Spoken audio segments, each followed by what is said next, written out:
varan des savanes, de son nom scientifique Varanus exanthematicus, venant d'exanthème, qui veut dire rougeur ou vive éruption comme les volcans, a été découvert en 1792. C'est un reptile principalement terrestre et diurne, vivant dans plusieurs régions de l'ouest et du centre de l'Afrique. Il se situe dans les prairies ou les savanes, dans des climats secs et légèrement humides selon les saisons. De jour, il supporte de 28 à 35 degrés et de nuit de 20 à 25 degrés. C'est un animal qui aime beaucoup creuser et qui peut grimper aux arbres. Durant la saison des pluies, il est très actif, toujours en recherche de nourriture. Au contraire, pendant la saison sèche, il vit enterré et ne mange presque pas.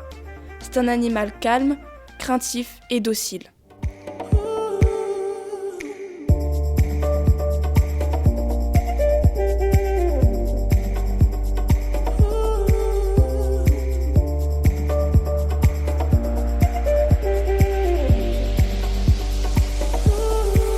Il a un corps plutôt trapu et long, avec une tête large en forme de triangle. Son cou est plutôt court, contrairement à son corps. Son dos est marqué de taches beige ou jaune, selon son âge souligné par des anneaux plus sombres. Il a une queue assez courte et son ventre est blanc sale.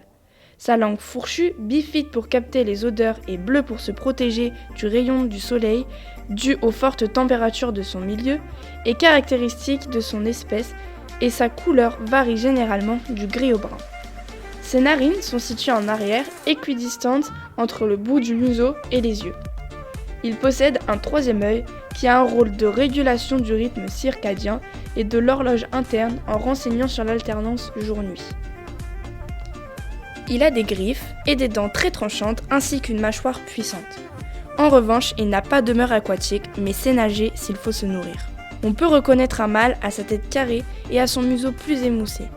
Il est également territorial.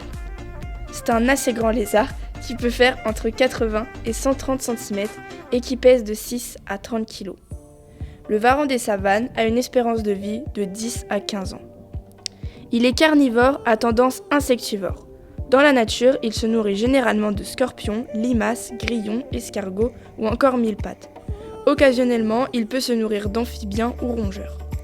Il est capable de manger des animaux toxiques en frottant son menton contre sa proie une quinzaine de minutes pour lui faire excréter tout son poison et pouvoir le manger sans risque. La reproduction se fait en janvier et la femelle pond entre 15 et 50 œufs. La température d'incubation est autour des 30 degrés.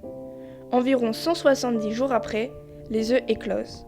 À la naissance, les petits mesurent environ 15 cm.